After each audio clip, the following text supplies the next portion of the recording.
You don't have any confidence in him basically to be commander-in-chief. I think he's been just as wrong as Obama, if not worse. And you think he's worse than Trump? I don't know if anybody's worse than Trump. If you're a Republican and your choice is Donald Trump and Ted Cruz in a general election, it's the difference between poisoned or shot. You're still dead. Wow. John, what do you think of what Lindsey Graham said?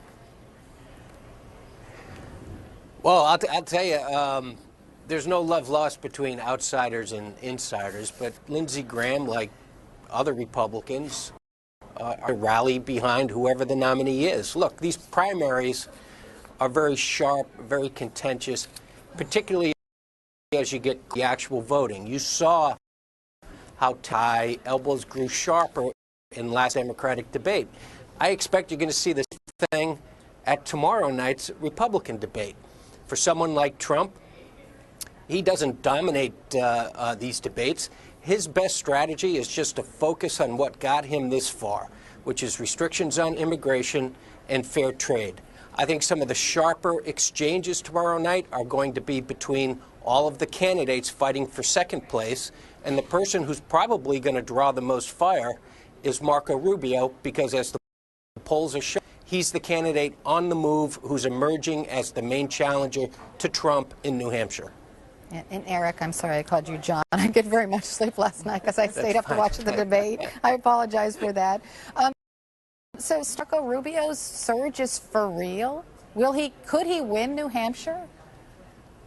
Oh, the surge is absolutely for real. What we see happening, including Lindsey Graham's comments, is the dividing of the Republican Party. People are now choosing their side. Are they going to go with the wing of Cruz and Trump, where they're saying we can't go on like this anymore, similar to in the 1850s when Abraham Lincoln said we can't go on like this anymore? Or are they going to go to the wing of the more established that says business as usual, guys? This is all about Republican versus Democrat. No, we're at a critical cross point in the country, and so that's the polarization you're seeing in the Republican Party itself, vying for which. It's not about tactics anymore; it's about world view. So when you ask the question about Marco Rubio, yes, many are saying from that establishment wing, if Bush is not going to be able to pull this out, then we better put all of our energy behind one candidate. Otherwise, we're going to end up with a Trump who has no clarity on where he's and or a Cruz who is